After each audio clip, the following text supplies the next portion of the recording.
कुछ महीने पहले परप्लेक्सिटी एआई ने हेडलाइंस बना दी थी एक ऐसी न्यूज के साथ जो सुनने में बहुत ही रेडिकुलस लगती है। AI startup Perplexity. Offering $34.5 million.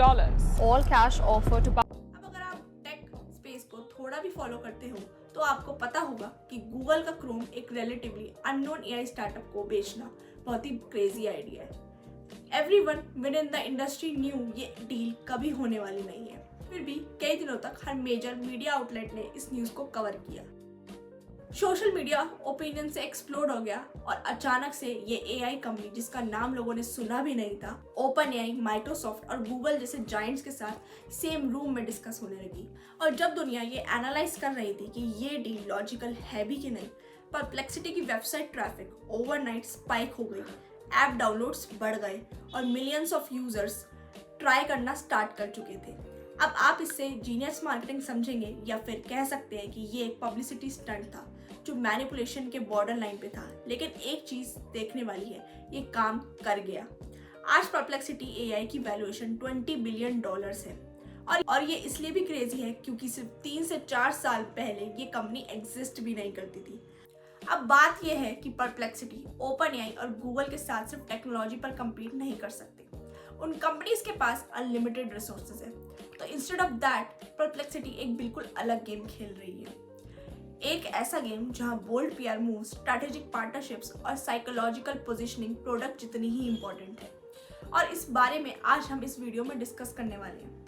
मैं ब्लाइंडली उनकी तारीफ नहीं करना चाहती, बल्कि ये एनालाइज कराना चाहती हूँ कि क्या ये अप्रोच लॉन्ग टर्म सस्टेनेबल है या फिर सिर्फ एक हाउस ऑफ कार्ड्स है जो हाइप करने के बाद गिर जाएगा।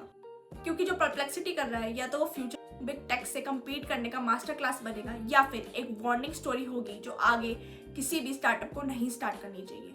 परप्लेक्सिटी को समझने के लिए पहले हमें ये समझना पड़ेगा कि बाकी एआई कंपनीज का गेम क्या है। ओपन एआई, गूगल, ये सब कंपनीज एक ही चीज पर बेट कर रही है और वो है उनके एआई मॉडल्स। उनका पूरा कॉम्पिटिटिव एडवांटेज बेस्ट, स्मार्टेस्ट और मोस्ट कैपेबल एआई मॉडल्स बनाने पर बेस्ड है। बिलियंस ऑफ डॉलर्स लगते हैं इन एआई मॉडल्स को ट्रेन करने के लिए। बेंचमार्क्स पर कम्पीट होता है, कौन बेटर रीजन करेगा, कौन हार्डर प्रॉब्लम सॉल्व करेगा, कौन ज्यादा कन्विंसिंग टेक्स्ट लिखेगा। और ऑनेस्टली ये लॉजिकल भी है। अगर आप एआई बिजनेसेस में हो तो ये बेस्ट एआई होना चाहिए। लेकिन परप्लेक्सिटी ने इस गेम को देखा और डिसाइड किया हम ये गेम खेलेंगे ही नहीं। टेक्निकली स्पीकिंग परप्लेक्सिटी का खुद का फाउंडेशनल एआई मॉडल है ही नहीं। वो ओपन एआई, गूगल जैसे प्लेयर्स को पे करता है उनके मॉडल्स को अपने इंटरफेस में यूज करने के लिए। बेसिकली परप्लेक्सिटी एक रैपर है। ट्रेडिशनली रैपर होना एक वीक पोजीशन माना जाता है क्योंकि अगर आप अंडरलाइनिंग टेक को ओन नहीं करते तो सीधा सोर्स पर क्यों ना चले जाए। और फिर डिफरेंशिएशन है कहाँ, और यहीं पे परप्लेक्सिटी का ब्रिलियंस दिखता है। उन्होंने समझा कि जब सब लोग बेटर मॉडल्स बनाने में बिजी है तब एक और गेम है जो खेला जा सकता है, डिस्ट्रीब्यूशन का गेम। परप्लेक्सिटी की स्ट्रैटेजी को 2 साइडेड मार्केट प्लेस की तरह सोचिए। एक साइड वो एग्रेसिवली यूजर्स एक्वायर कर रहे हैं थ्रू पार्टनरशिप्स, दूसरी साइड उन्हीं यूजर्स के बेस को यूज करके बिजनेसेस और पब्लिशर एंड पार्टनरशिप्स को बना रहे हैं। और ये दोनों साइड एक दूसरे को कॉन्टिन्यूसली फीड करते हैं। अब यूजर्स कैसे आ रहे हैं? रिसेंटली परप्लेक्सिटी ने एयरटेल के साथ पार्टनरशिप अनाउंस की, जो कि इंडिया का लार्जेस्ट टेलीकॉम ऑपरेटर्स में से एक है। डील सिंपल थी, हर एयरटेल कस्टमर को परप्लेक्सिटी प्रो का 12 मंथ फ्री सब्सक्रिप्शन, वैल्यू लगभग 17,000 पर पर्सन फ्री। इसका मतलब सोचिए, ओवरनाइट परप्लेक्सिटी को एक्सेस मिल गया पोटेंशियली 36 करोड़ यूजर्स का। No ads, no influencers, no social media campaigns, सीधा डिस्ट्रीब्यूशन डील। फिर मोटोरोला के फोन्स में प्री इंस्टॉल होना, सैमसंग के साथ डिस्कशंस, रिजल्ट फ्रिक्शन खत्म। चॉइस आपके लेने से पहले ही आपके लिए ली जाती है और ये एआई अडॉप्शन को ड्रामेटिकली चेंज कर देते हैं।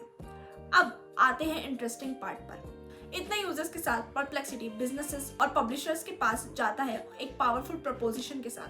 इसी से आया कॉमेट प्लस $5 पर मंथ का सब्सक्रिप्शन, जिसमें 350 करोड़ से पब्लिशर्स को पे करने के लिए रखे गए हैं। Time magazine, Washington post, Fortune, the independent सब साइन अप कर चुके हैं क्योंकि जब परप्लेक्सिटी बोलता है हमारे पास मिलियंस ऑफ यूजर्स हैं और हम आपका प्रीमियम कंटेंट अनलॉक करेंगे और रेवेन्यू का 80% आपको मिलेगा, तो कन्वर्सेशन ही अलग हो जाती है।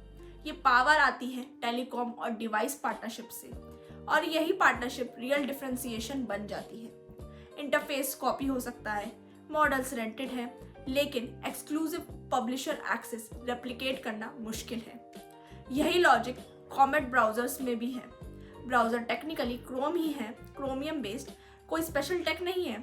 स्पेशल है तो सिर्फ एक चीज, कंटेंट एक्सेस। आज आर्टिकल्स, कल Netflix, Prime, Hotstar, bundle value. Reason to use Comet browser better होने की वजह से नहीं, बल्कि अनलॉक होने वाली वैल्यू की वजह से है। लेकिन ये स्ट्रैटेजी उतनी ही रिस्की भी है अगर टेलीकॉम यूजर्स एक्टिव नहीं बने। फ्लाई व्हील टूट जाएगा अगर पब्लिशर्स अनहैप्पी हुए, डिफरेंशिएशन गायब। अगर डिवाइस मैन्युफैक्चरर्स प्रेशर में आए, डिस्ट्रीब्यूशन चैनल बंद। और क्योंकि परप्लेक्सिटी खुद एआई मॉडल्स ओन नहीं करता, टेक्नोलॉजिकल फॉलबैक भी नहीं है। पैसे हर डायरेक्शन में जा रहे हैं, ये एक बिग बेट है। अगर ये काम कर गया तो ये प्रूव करेगा कि एआई वर्ल्ड में distribution is greater than technology. अगर फेल हुआ, कोलैप्स भी उतना ही फास्ट होगा, कि टेक की दुनिया का सबसे रिस्की और सबसे इंटरेस्टिंग एक्सपेरिमेंट है। आप क्या सोचते हो, स्मार्ट स्ट्रैटेजी या अनसस्टेनेबल हाइप? कमेंट्स में बताओ। लाइक करो अगर एनालिसिस यूजफुल लगा, सब्सक्राइब करो फॉर मोर ब्रेकडाउन्स। मिलते हैं नेक्स्ट वीडियो में। Take care, good bye.